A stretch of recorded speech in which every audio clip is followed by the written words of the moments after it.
안녕하세요. 저는 어린 나이에 시집가서 이혼한 뒤에야 인생을 펴게 되었고, 여전히 며느리 노릇 중에 있는 아줌마입니다.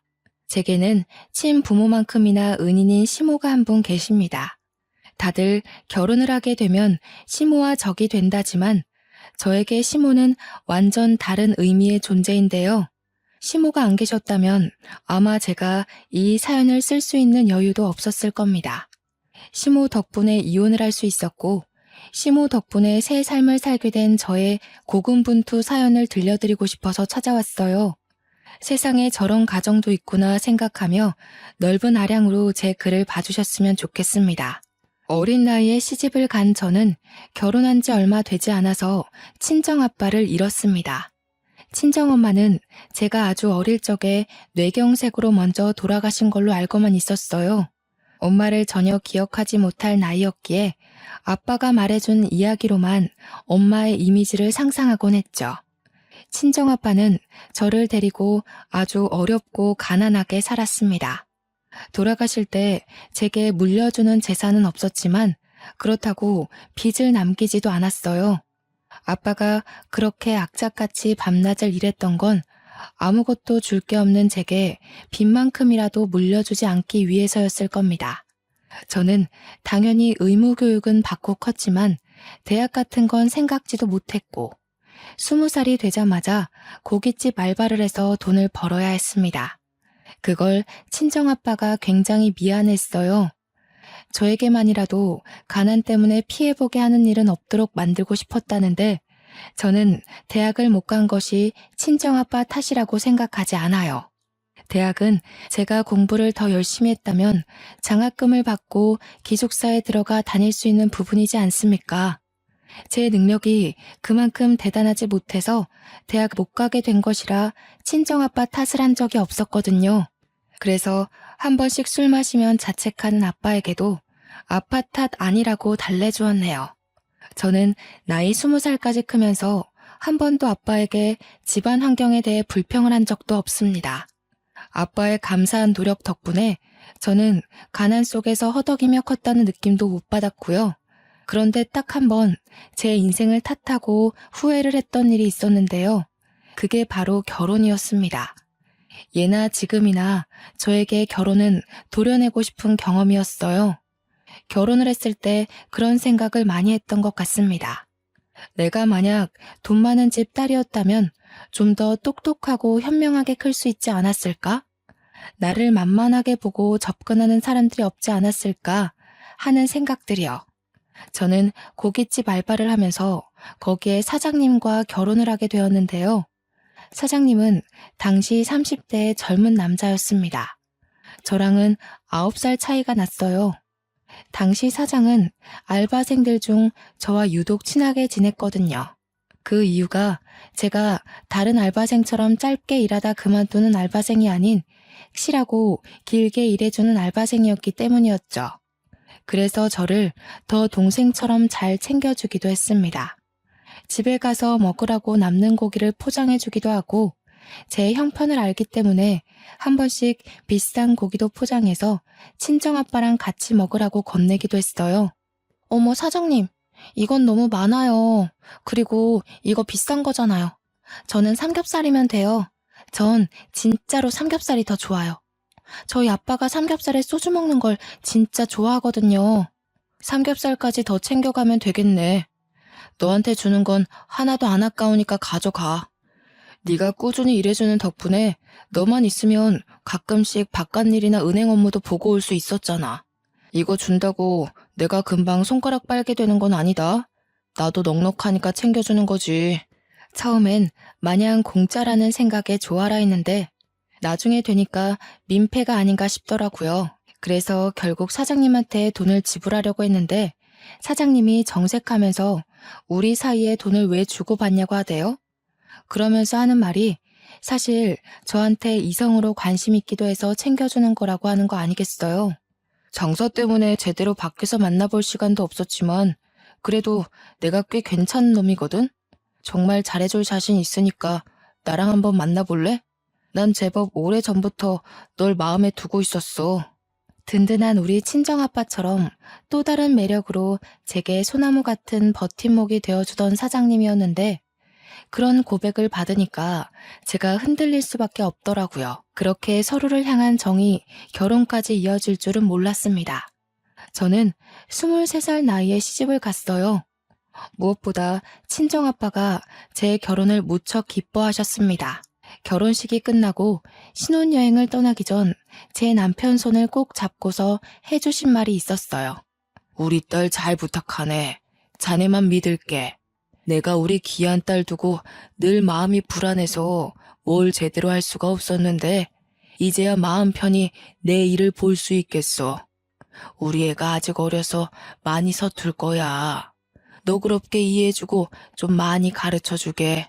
곧 자라는 애니까 많이 보듬어주고 또 힘든 게 있어도 말을 잘 안 할 때가 많아. 자네가 먼저 알아봐주고 다독거려줬으면 좋겠어. 물론입니다. 그런 건 전혀 걱정 안 하셔도 돼요. 장인어른께선 걱정 마시고 앞으로 편하게 일 보시면 되세요. 한 번씩 꼭 인사드리러 갈게요. 신혼여행 다녀오고 나서도 들릴 테니까 약속 잡으시면 안 돼요? 그날 친정아빠가 제게는 별다른 말 없고 그냥 아빠 딸로 태어나게 해서 미안하다는 말만 했습니다. 무슨 그런 말을 하냐고 타박을 했더니 아빠가 그냥 웃기만 하면서 안아주더라고요. 정말 사랑하는 아빠지만 그래도 포옹을 해본 건 그날이 처음이었어요. 그리고 그게 아빠와 마주한 마지막 시간이었다는 걸 상상도 하지 못했죠. 저희는 가게를 매니저한테 맡기고 한 달 동안 신혼여행을 즐겼습니다. 남편이 아시아 일주를 해보고 싶다고 해서 한 달을 바쁘고 알차게 보냈어요. 솔직히 제 인생에서 가장 화려한 날들이긴 했습니다. 그리고 신혼여행을 마치고 한국으로 귀국을 한 날 저는 공항에 마중 나온 친척들에게 친정아빠가 돌아가셨다는 얘기를 듣게 되었어요. 친정아빠는 제 결혼식 일주일 전에 췌장암 말기 판정을 받았다고 했습니다. 친척분들이 다들 저한테 알리고 늦게라도 치료를 시작하자고 했으나 친정아빠가 가망 없는데 돈 쓰고 싶지 않다고 또 제게 짐이 되기 싫다고 하면서 끝내 저한테 알리기를 거부하셨다고 해요. 그 소리를 듣고 친척들과 함께 정신 놓고 달려간 곳은 병원이 아닌 빈소였습니다. 벌써 이틀째 진행된 친정아빠의 장례는 저에게 큰 충격을 안겨주었습니다. 이럴 거라서 신혼여행 떠나기 전 그렇게 마지막 인사처럼 남편을 붙잡고 얘기했던 걸까요? 친정아빠 혼자서 저에게 마지막 인사를 나누고 멋대로 마음을 정리해버렸던 거겠죠. 왜 나한테 아빠와 함께 할 수 있는 시간을 주지 않았는지 원망스러웠고 마지막 인사도 못하고 얼굴도 못 보고 떠나버렸는지 너무 밉기만 했습니다. 벌써부터 아빠 얼굴이 생각나지 않는 것 같아 무섭기도 했고요. 그날 믿을 수 없는 사실에 아빠 사진 아래서 얼마나 오열을 했는지 모릅니다. 발인을 할 때는 끝내 그 자리를 끝까지 지키지 못하고 잠깐 혼절을 해버렸던 걸로 기억해요. 그렇게 저는 하나밖에 없던 가족을 잃고 새로운 가족을 얻었습니다. 일찍부터 시작한 부부 생활은 모든 것이 서툰 것 투성이었어요. 빨래나 아빠가 사놓은 반찬으로 밥만 먹었지 살림이라고 해봤자 자취생 수준 정도로만 할 줄 아는 게 다였거든요. 그래도 친정아빠의 조언 덕분인지 남편이 제게 괜찮다고 차차 배워나가면 된다고 많이 위로해 주었습니다. 남편은 고아가 되어버린 저와 달리 제게 정말 과분한 사람이었는데요. 시댁도 원래 이렇게까지 좋은 아파트에 산 것은 아니었다고 남편 장사가 잘 되어 형편을 폈다고 하더라고요. 남편에게는 시부는 없었고 시모가 하나 있었습니다. 그런데 시모가 말을 못하는 장애인이었어요. 과거에 시부모님 차량에 물이 빠지는 사고가 있었는데 그 충격으로 시모가 말을 잃었다고 하더군요. 시부는 그때 돌아가신 걸로 얘기 들었습니다. 걱정한 것과 달리 시모는 참 고우신 분이었어요. 말은 못하지만 제가 어린 나이에 고생하지 않길 바랬는지 늘 목에 걸고 있는 수첩에다가 그만 들어가서 쉬라는 말을 많이 적어서 보여줬습니다. 원래 수화를 하는 분이지만 제가 수화를 하지 못하니 항상 수첩을 지니고 다니셨어요. 아니에요, 어머님. 저도 얼른 배워서 남편 식사 제가 직접 차릴 수 있어야죠. 어머님께도 빨리 도움되는 며느리가 되고 싶어요. 지금은 민폐만 끼치는 것 같아서 죄송해요. 시모는 저를 정말 기특하게 봐주셨습니다. 나쁜 며느리가 들어오면 어쩌나 걱정을 많이 했다고 오히려 제게 고맙다는 말을 많이 해주신 분이죠. 저는 남편이랑 결혼하면서 하던 아르바이트도 안 하게 되었기에 시모랑 하루 종일 붙어 있는 시간이 많았는데요. 시모가 저를 딸처럼 잘 챙겨주니 저도 시모를 엄마처럼 많이 의지하게 되더라고요. 덕분에 저는 결혼 생활 1년 반 정도 만에 거의 주부 10단 실력만큼이나 살림을 잘하게 되었습니다. 시모의 도움과 저의 노력이 시너지를 일으켰기 때문이라고 생각합니다. 이젠 시모한테 묻지 않아도 웬만한 요리는 제가 알아서 할 수 있었고, 식사 또한 시모와 남편이 자리에 오기 전까지 차려놓을 수 있을 정도로 실력이 늘었죠. 우와, 이게 뭐야? 해물탕을 했네? 자기는 어쩜 갈수록 요리 실력이 늘어? 내가 와이프 하나는 진짜 잘 뒀다. 그치, 엄마? 남편이 아침마다 든든해서 일할 맛이 난다며 제 칭찬을 했는데 옆에서 시모 또한 고개를 끄덕이며 웃음을 보이더라고요. 집에서 아무것도 안 하는 며느리로서 마땅히 해야 할 일인데 과한 칭찬을 받으니까 쑥스러웠습니다. 남편 장사가 새벽 2시에 끝나기 때문에 저는 늘 남편이 올 시간쯤에 다시 잠에서 깼다가 남편을 챙겨주고 잠자리에 들기를 반복했어요. 남편은 저보다 더 힘들게 손님 상대하며 12시간 넘게 일을 하는데 이 정도 내조하는 건 전혀 힘들지 않았습니다. 그러던 어느 날은 남편이 알바생들이랑 회식을 한다며 늦게 들어올 거니까 먼저 자라고 하더군요. 제가 아르바이트 하던 때에도 가끔씩 회식을 했었기에 알겠다고 조심해서 들어오라고 말한 뒤 잠에 들었는데 한참 새벽이 되었을까 제 전화기가 징징 울리더라고요. 작은 진동으로 되어 있었는데도 금방 깰 수 있었던 이유가 희한하게 남편이 집에 안 들어오면 잠기가 예민해지는 거 있죠? 남편이 무사히 귀가하는 걸 제 눈으로 봐야 안심이 되었어요. 정말 가족이라고 생각했기 때문이 아니었나 싶네요. 저도 남편 가게에서 오래 일했던 알바생이라서 거기 매니저와 알고 있는 사이였는데요. 오랜만에 매니저한테서 전화가 왔더라고요. 사실 연락처를 주고받고도 한 번도 전화는 해본 적 없던 사이였거든요. 통화해본 적 없는 사람이 다늦은 새벽에 전화가 왔다는 건 당연히 남편 문제가 아니겠습니까? 수진아, 오랜만이네. 잘 지내고 있지? 사장님이 술을 과하게 드셔서 뻗었거든. 좀 있으면 집 앞에 도착하는데 나와줄 수 있어? 한 10분 뒤면 도착할 것 같아. 역시 남편 일이 맞았던 거죠. 남편은 회식이 있더라도 한 번도 술 먹고 기절해 본 적 없던 사람이거든요. 너무 놀라서 저는 얼른 옷을 챙겨 입고 밖으로 나갔습니다. 잠시 기다리고 있었을까? 얼마 뒤 차 한 대가 아파트 입구에 섰고 보조석에 앉아있던 매니저가 내리더니 인사를 해왔습니다. 저희는 오랜만에 보는 거였는데도 안부 인사 나눌 정신 없었어요. 뒷좌석 문을 열고 남편을 꺼내기 바빴죠. 그런데 남편 혼자 있는 줄 알았던 뒷좌석에 어떤 여자 알바생이 함께 타고 있더라고요. 한눈에 봐도 예뻤고 화려한 타입이라는 게 드러날 정도로 미인이었습니다. 급하게 나왔다지만 파자마 잠옷에 바람막이 외투 하나 걸치고 있는 제 모습과는 차원이 다른 여성성이었죠. 어머, 안녕하세요. 사장님 와이프신 거죠? 저 이번에 사장님 가게에서 일하게 된 알바생이거든요. 오늘 제 환영회 하느라 오빠가 좀 과하게 마셨어요. 늦게 보내드려서 죄송해요. 제 남편을 오빠라고 부르는 것도 기분 나쁜데 자기가 뭔데 제 남편을 보낸다 만다 하는 건지 괜히 마음에 안 들어서 대꾸도 안 하고 그냥 고개만 끄덕했습니다. 매니저가 친히 엘리베이터까지만 남편을 실어주고 제가 이만 가보라고 해서 떠났어요. 저는 혼자 무거운 거구의 남편을 겨우 부축하여 집에 들어갔는데요. 잠자던 어머님이 제가 나가는 소리를 들었던 건지 미리 현관 앞까지 나와 있더라고요. 시모는 급하게 종이에다 메모를 적어 제게 보여줬습니다. 뭐하다 이렇게 술을 퍼마셨냐고 물었어요. 아이고, 어머님 깨셨구나. 조용히 나간다는 게 그만 큰 소리 냈나 보네요. 죄송해요. 남편이 오늘 회식 있었거든요.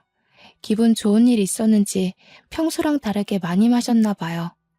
남편을 침대로 옮기는 데에 시모까지 나서서 도와줬고, 시모는 바로 방으로 돌아갔습니다. 저 혼자서 남편 옷을 벗기느라 2차전을 벌이고 있던 중이었는데요. 남편이 자꾸 뭐라고 중얼중얼 거리는 겁니다. 이렇게까지 취한 걸 본 적이 없어서 여전히 낯설었어요. 완전 인사불성이 되면 혼잣말을 하는 주정이 있나 봅니다. 도대체 뭐라고 하는 건지 궁금해서 옷을 벗기면서도 남편 말에 신경을 기울이고 있었거든요. 그 주정을 자세히 듣자마자 덜컹 심장이 내려앉은 거 아니겠습니까? 남편이 자꾸 누군지 모를 여자 이름을 자꾸 중얼거리는 겁니다. 자세히 들어보니까 현정이라는 이름이었어요. 착각이겠지, 잘못 들은 거라 치부하고 싶었지만 남편은 제가 옆에서 눈을 감기 전까지 계속 현정이라는 이름만 불렀습니다. 그 때문에 신경이 쓰여서 거의 밤잠을 설쳤네요. 결국 다음날 남편한테 꿀물을 타주면서 현정이가 누구냐고 물어보게 되었습니다. 그러자 남편이 캑캑 사례가 들리더니 정신 번쩍 든 얼굴로 저를 쳐다보더라고요. 그러면서 그게 누구냐고 오히려 모른 척하대요. 당신 어제 술 먹고 와서 내내 현정이라는 사람만 찾았어. 모르는 사람 이름을 그렇게나 부른다고? 그것 때문에 내가 밤잠을 다 설쳤는데? 뭐래, 들었겠지. 쓸데없는 소리 말고 콩나물국 좀 끓여줘. 오랜만에 거하게 마셨더니 계속 속이 안 좋아. 그리고 나 씻고 바로 나가봐야 돼. 또 나간다고? 당신 집에 들어온 지 6시간도 안 넘었어. 아직 출근 시간도 아니잖아. 나중에 어머님 병원 가야 되는데 우리 안 태워다 줄 거야? 당장 가봐야 되는 일이야? 바깥일 하는 사람이 어디 직장에만 일이 있겠어? 다른 약속 있어. 엄마 병원은 당신이 택시 타고 다닐 수 있잖아. 택시비 줄게. 남편은 제게 카드를 쥐어주면서 아침밥도 안 먹고 그대로 불이 나게 씻고 나가버렸습니다. 뭔가 자리를 계속 피하려는 느낌이 들었어요. 그나마도 시모 병원 간다고 뒷전이 되어버렸지만요. 시모는 저와 함께 주기적으로 어장의 재활치료를 받으러 다녔는데요. 시모 말로는 혼자서 병원 다니실 때보다 저랑 같이 다니니까 의지도 되고 힘도 난다고 하더라고요. 의사도 시모가 옛날에 비해 언어를 이해할 수 있는 능력이 많이 향상되었다고 했습니다. 뇌 기능에 문제가 생긴 거라 완전 일반인까지 회복된 건 아니었지만 일상생활에 큰 어려움은 없을 거라고 하네요. 너무 기쁜 나머지 그날 시모와 함께 시모가 좋아하는 팥칼국수를 먹으러 갔던 기억이 납니다. 시모가 자기는 면을 잘 안 먹는다고 저한테 덜어주면서 전부 저 덕분에 몸이 많이 좋아진 거라고 또 고맙다고 하는 거 있죠? 어머님, 자꾸 그렇게 고맙다 고맙다 하시면 저 버릇 들어요. 저한테 꾸짖을 거 있으면 과감하게 말씀해 주세요. 전 어머님 마음 불편하게 만들고 싶지 않거든요. 식사를 마치고 시모가 이끄는 대로 따라갔는데 그곳은 시장 한가운데 있는 웬 도자기 집이었습니다. 그릇이 필요한가 해서 들어가 봤더니 그게 아니라 저한테 도자기 반지를 하나 선물해 주더라고요. 시모가 과거에 한 번씩 시장 올 때마다 들렸던 곳이라고 이 도자기 집이 전부 수제라서 반지도 바로 그 자리에서 제작을 해준대요. 너무 진귀한 선물이라서 저 또한 시모에게 선물을 해주겠다고 하여 저희 둘은 나란히 반지를 맞추고 나왔네요.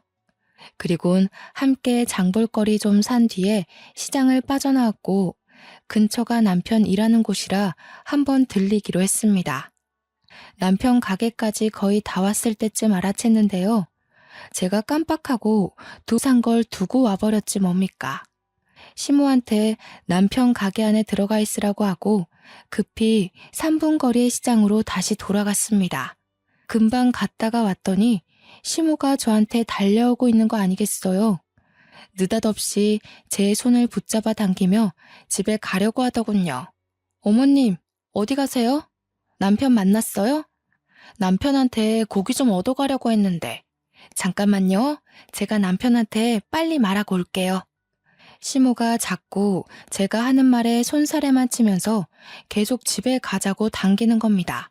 그때 남편 가게를 앞을 그냥 지나치게 되었는데 스쳐가는 상태로 안을 슬쩍 봤거든요. 순간 제 눈에 무언가가 포착되었지 뭡니까. 손님 몇 없는 테이블 사이로 카운터 쪽에서 웬 남녀가 사이좋게 손을 맞잡으며 노닥거리고 있는 걸 똑똑히 본 거죠. 시모가 당기는 바람에 금세 지나쳤지만 온몸에서 반응하는 촉이 저를 불안하게 만들었습니다. 저는 결국 저를 꼭 잡는 시모와 실랑이를 벌이면서 시모를 놓고 가게로 돌아갔어요. 아니나 다를까 지난번 집 앞에서 본 여자 알바생과 남편이 휴대폰을 같이 보면서 키득거리고 있는 거 아니겠습니까? 그것도 완전 커플이 몸을 부대끼고 있는 모습처럼요. 저는 주변 사람들이 쳐다보건 말건 신경도 안 쓰고 냅다 소리를 질렀습니다. 여보! 하고 고함을 쳤더니 남편이 깜짝 놀라서 저를 발견했고 그대로 알바생을 밀치더라고요. 여자 알바생이 중심을 잃고 넘어지면서 엉덩이를 박았는데 금세 또 알바생을 부축하며 챙겨주었습니다. 그리고는 저한테 와서 우선 밖에서 얘기하자며 저를 끌고 가게를 나가려 했어요. 저는 그런 남편의 손길을 뿌리치면서 뭐하고 있었냐고 따졌습니다. 당신 설마 바람 피는 거야? 어제 당신 술 취해서 올 때 저 여자랑 같이 있었는데 그때부터 이런 짓 했니? 도대체 언제부터 이랬어? 시끄러워. 사람들 보잖아. 그리고 왜 연락도 없이 가게를 찾아와? 여기가 왔다 갔다 놀러 다니는 놀이터인 줄 알아? 쓸데없는 소리 말고 집에 가 있어. 집에 가서 얘기해. 내가 이대로 집에 가면 일이 더 커질 거란 생각은 안 해? 바람 핀 게 아니면 이 자리에서 해명을 해야지. 아, 저 여자가 현정이야? 당신이 술주정 부리면서 주구장창 불러제끼던 그 여자 맞지? 저는 남편을 밀치고 나가 그 여자 알바생한테 이름을 물었습니다. 알바생이 당황해서 말해주지 않고 있던 때에 어수선한 분위기에 주방에서 나온 매니저가 저를 발견하고 반갑게 인사를 하더군요. 그래서 제가 바로 매니저한테 여자 알바생 이름이 현정 맞냐고 물어봤죠. 상황을 모르던 매니저는 당연히 고개를 끄덕였고 저는 그대로 남편을 째려봤습니다. 그때 시모가 허둥지둥 들어와서는 저를 잡아당기며 얼른 집에 가자고 또 재촉을 했는데요. 남편이 이번엔 시모한테로 화살을 돌리는 거 아니겠어요? 엄마, 내가 병원 갈 때 이쪽으로 지나다니지 말랬잖아. 미리 말해줬는데 그새 까먹었어? 하여튼 머리가 망가지니까 답답한 짓만 계속하네. 나만 속 터지지 나만.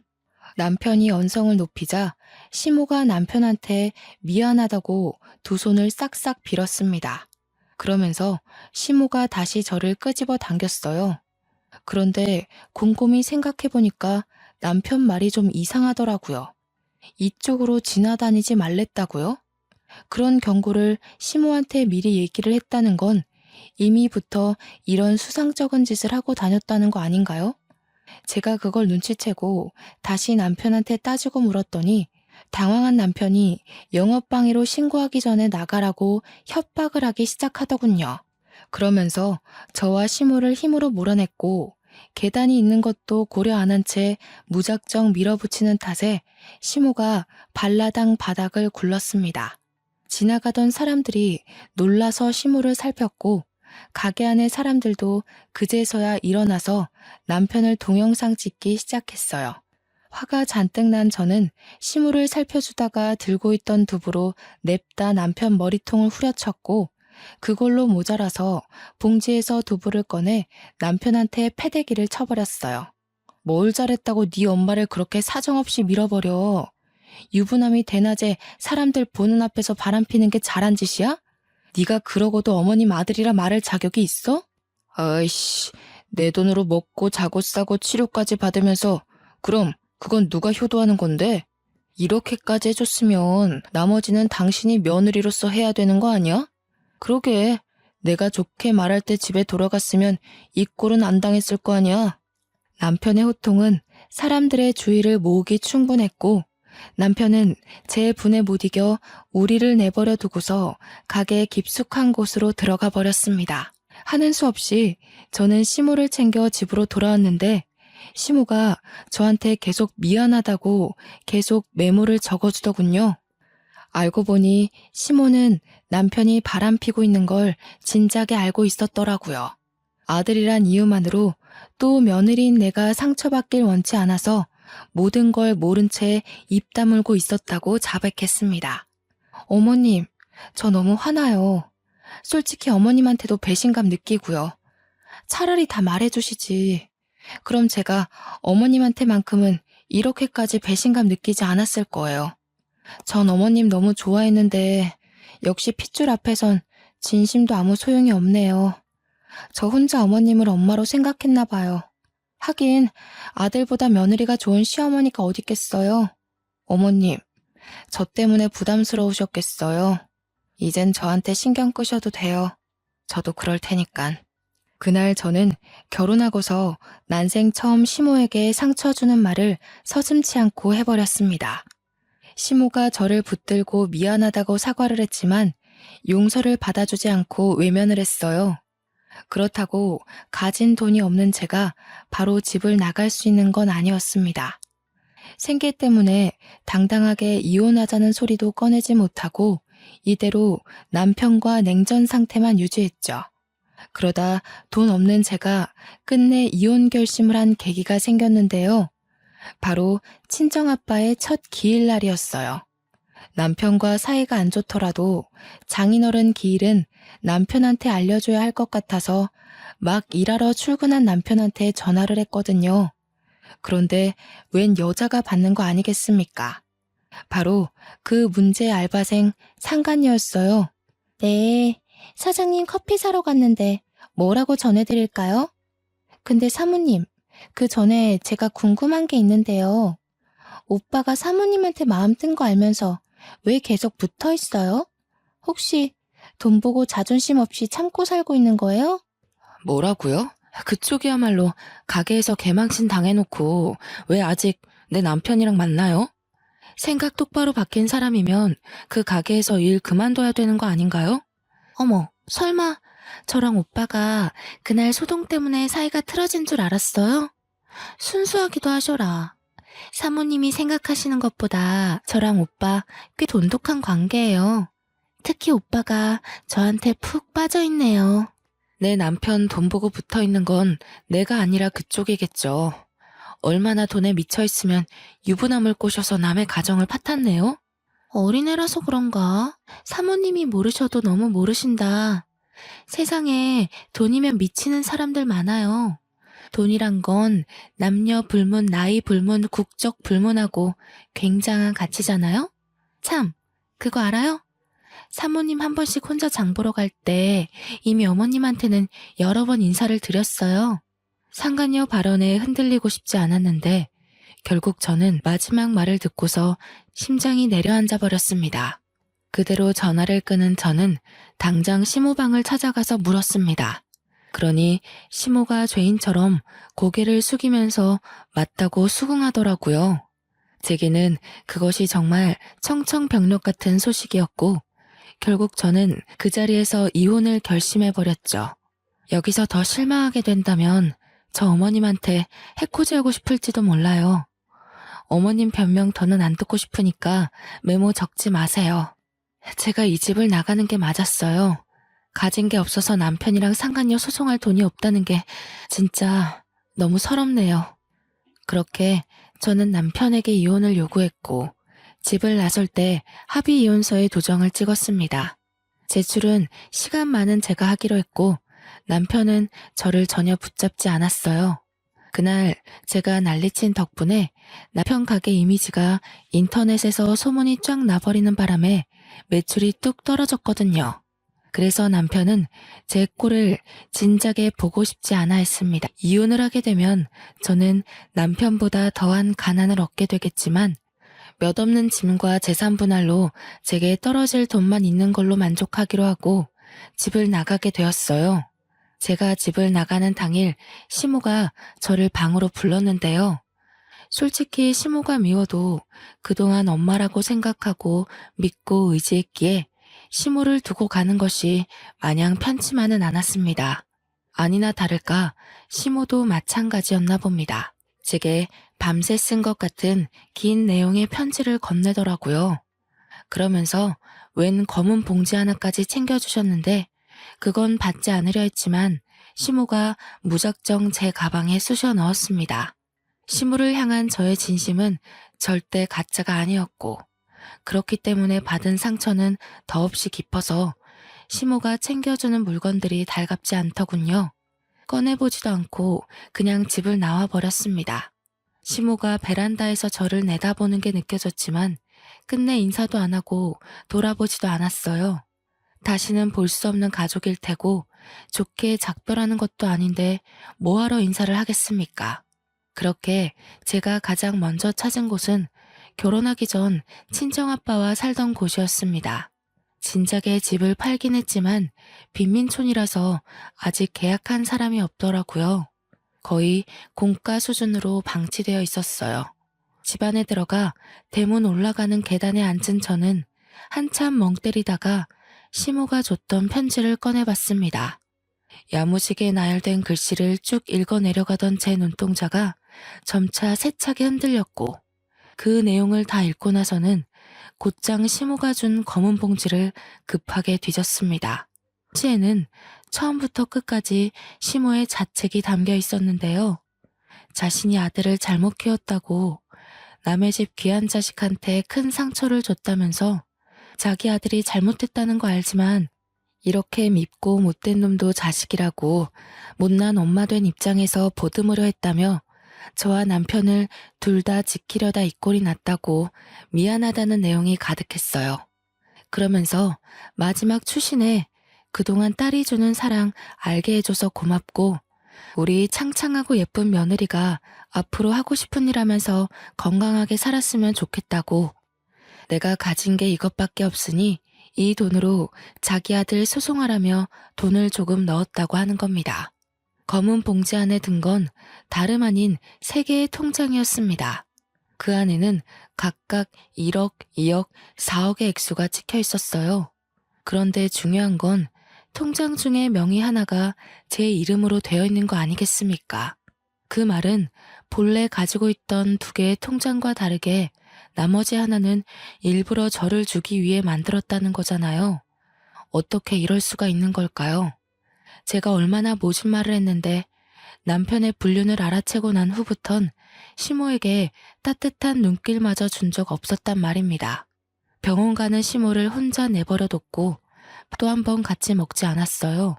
그런데 어떻게 저한테 이 큰 돈을 덜렁 줄 수냐 있냔 말인가요? 시모는 그렇게 못된 짓을 한 제가 밉지도 않았던 걸까요? 어째서 시모는 제가 아는 시모의 모습 그대로 저를 기다리고 있었던 거죠? 너무 어린아이 같았던 제가 창피하고 진심으로 엄마였던 시모의 마음에 너무 죄송해서 한동안 그걸 쥐고 얼마나 울었는지 모릅니다. 날이 밝을 때 그 집을 나왔는데 나 저무도록 군가에 앉아 울었던 걸로 알아요. 결국 저는 다시 시모가 있는 집을 찾아갔습니다. 그 쓰레기 같은 집에서 시모를 빼내오기로 마음을 돌려먹은 거죠. 집에 갔더니 제가 나간 걸 알고 살판난 남편이 그새 상간녀를 들였지 뭐예요.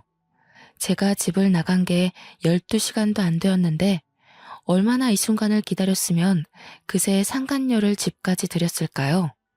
어차피 남이 될 남편 그냥 무시하고서 저는 바로 시모 방을 찾았습니다. 시모는 방구석에 앉아서 저와 찍었던 사진을 정리하고 있더라고요.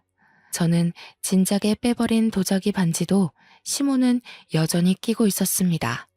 제가 방문을 열자마자 저를 발견한 시모가 깜짝 놀라셨는데요. 저는 설명도 없이 당장 시모의 짐을 챙기기 시작했어요. 챙기고서 시모 손을 잡고 신발을 신겨주는데 그때 남편이랑 상간녀가 다시 모습을 드러냈습니다. 뭐야 당신? 우리 엄마 데리고 뭐 하는 거야? 갑자기 다시 와서 왜 이래? 우리 더 이상 볼 필요 없는 사이지 않아? 당신한테 부모가 필요 없는 것 같아서. 근데 나는 엄마가 너무 필요하거든. 어머님이 당신 찾을 때까지 당신이 먼저 어머님 찾는 일은 없었으면 좋겠어. 그리고 나 당신이랑 저 여자 소송할 거거든? 저 여자 돈 없는 학생이라고 했지? 그럼 저 여자 위자료까지 당신이 내줘야겠네. 소송이라니? 뭔 소리야. 우리 합의 이혼했잖아.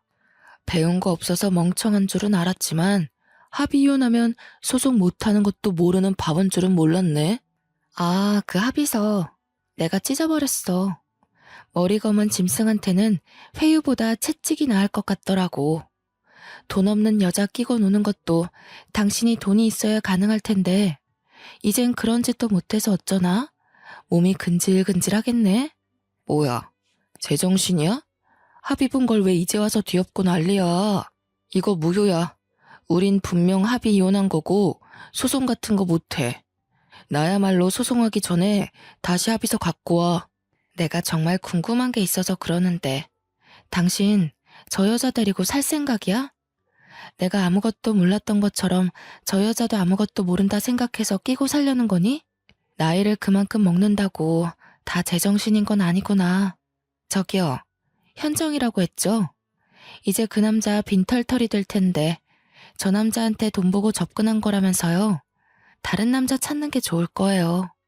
제가 이간질을 좀 시켰더니 남편이 상간녀를 쳐다보는 눈빛이 좀 사납더라고요. 상간녀가 하는 사랑의 속삭임을 진심으로 믿기라도 했었나 봐요. 그 뒤로 집을 나와버려서 모르겠지만 아마 둘이서 말다툼 좀 했을 겁니다. 그대로 시모를 데리고 나온 저는 계속해서 시모한테 별다른 설명을 해주지 않았습니다. 무작정 비싼 호텔로 가서 방을 잡았죠. 맨날 마트보다 시장을 전전하며 한 번도 사치를 부린 적이 없는데 그날만큼은 어머님과 함께 기분 전환할 수 있는 곳에 있고 싶었어요. 죄송해요, 어머님.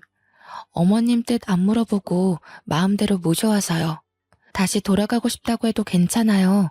대신 오늘만은 저랑 같이 있어주세요. 호텔방에 들어와서야 저는 시모 앞에 고개를 숙이며 어리석었던 마음을 용서 빌었습니다. 제 말을 듣고 시모는 제 손을 꼭 잡아주면서 그러지 말라고 하더라고요. 그러면서 입모양으로 고마워 이 말 한마디를 하는데 내내 불안했던 제 마음이 사르르 풀려버렸지 뭡니까. 솔직히 무서웠거든요. 남편한테 그렇게 덤비면서도 어머님을 데리고 당당하게 나오면서도 잘못된 일을 저지르고 있는 것 같아서 조마조마했단 말이죠. 그런데 아니래요. 저더러 참 기특하게 잘했대요. 시모가 그렇게 말해주는데 두려웠던 마음이 싹 가시면서 눈물이 나더라고요. 아마 시모 품에서 몇 분을 엉엉 울었을 겁니다. 저는 시모가 준 용기로 끝내 남편과 상간녀를 소송하였습니다. 그리고 부동산을 돌아다니면서 시모와 함께 새로 살 작은 집을 구했어요. 남편한테 위자료 받은 게 생각보다 많아서 뭐라도 돈벌이를 해볼 시도를 할 수 있게 되었는데 시모가 저더러 기사식당 한번 해보지 않겠냐고 하더라고요. 제 요리 실력을 썩히기 아깝다고 작은 기사식당 하나 차려서 저렴하게 장사해보자고 권유를 하였습니다. 제가 어머님한테 요리를 배운 사람이니까 어머님 손맛도 당연히 장난 아니거든요. 그걸로 자리만 잡는다면 나쁘지 않게 살아갈 수 있을 것 같아서 저는 시모의 뜻을 따르기로 했습니다. 때문에 현재는 장사를 준비 중에 있어요. 언제까지 시모가 제 곁에 있을지 모르겠지만 만약 어머님이 다시 아들 곁으로 가고 싶다고 하면 그땐 정말 미련 없이 보내줄 생각이에요. 그러기 전까진 제가 엄마로 모시면서 병원 치료를 계속 함께 다닐 예정이고요. 물론 천류는 제가 함부로 끊을 수 있는 것이 아니기에 언젠가는 전 남편을 다시 마주할 날이 생길지도 모릅니다. 그러나 그런 각오도 안 하고서 시모를 모시고 나온 것이 아니에요. 시모와 함께 사는 내내 전 남편과 맞서야 되겠지만 그럼에도 불구하고 저는 시모한테 받은 은혜를 모른 척할 수 없었고 어머님이 주는 마음과 사랑이 제게는 너무나 절실한 가족의 온정이기에 절대 놓을 수 없었습니다. 제 선택을 후회하지 않습니다. 시모가 아니었다면 지금도 장사할 미천은커녕 또 어디서 아르바이트나 하면서 자격증을 따야 하나 말아야 하나 전전하며 살았을지도 몰라요. 누가 뭐래도 시모는 제게 은인이고 가족입니다. 시모와 며느리 사이가 이렇게 애틋할 수 있다는 거 좀 껄끄럽고 불편할 수 있다고 생각합니다. 저희를 관계를 아시는 분들은 실제로 앞에서 기분 상할 만한 눈빛을 보내기도 하니까요. 아무렴 어떻습니까? 엄마라는 존재는 친엄마가 아닌 다른 모양으로도 존재할 수 있다고 봅니다. 제가 엄마로 느꼈다면 엄마라고 부르며 살 수 있다는 거예요. 참, 어머님이 최근 제게 한 가지 또 제안한 것이 있는데요. 저더러 위자료 남는 돈으로 학교를 다녀보라고 하더라고요.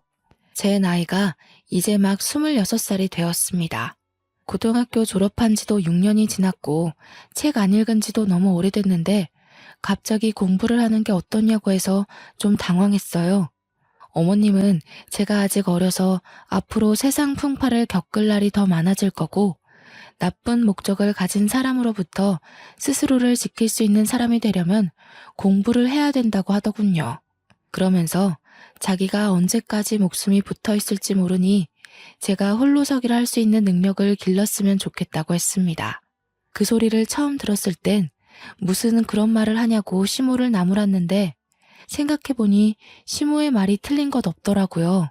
그래서 최근에는 수능 문제집을 샀습니다. 대학 입학까지 얼마나 기간이 걸릴지는 모르겠으나 장사를 같이 하면서 틈틈이 공부를 해볼 계획입니다. 검색을 하다가 우연찮게 알게 된 건데 수화 언어학과가 있더라고요. 그걸 본 날부터 제게는 수화 통역사라는 꿈이 생겼어요. 학교 다닐 때도 목표 같은 것 없던 제가 난생 처음 되고 싶은 직업이 생겼다는 겁니다. 이 모든 마음가짐도 다 지금의 어머님 덕분이었죠. 열심히 공부해서 훌륭한 수화 통역사가 되어서 시어머니한테 제대로 효도하고 시모와 더 깊은 감정을 공유할 수 있는 사이가 될 거예요. 성인이 되자마자 결혼이라는 짧고 굵은 고비를 넘겼는데 왜 그랬을까 너무 후회가 되면서도 한편으로는 시모를 만날 수 있게 된 기회가 된 것이라 행운을 얻었다고 생각합니다. 뭐든 하나를 얻으면 하나를 잃을 수밖에 없다는 걸 뼈저리게 깨우친 것 같아요. 제 사연을 듣고 계신 모든 청취자분들께서도 혹시 잃은 것이 있다면 그걸로 너무 좌절하지 말았으면 좋겠습니다. 금방 기쁘게 일어설 수 있는 기회가 생길 거라고 믿어도 되니깐요. 제 사연은 이쯤에서 끝마치도록 하겠습니다. 이렇게 마무리하는 게 맞는지 모르겠어요. 처음 써보는 것이라 부족한 부분이 많았을 거라 생각이 드네요. 뭐든 역시 처음은 서툴 수밖에 없나 봅니다. 그럼에도 불구하고 시간 내서 얘기를 들어주신 모든 분들께 감사 인사를 전합니다.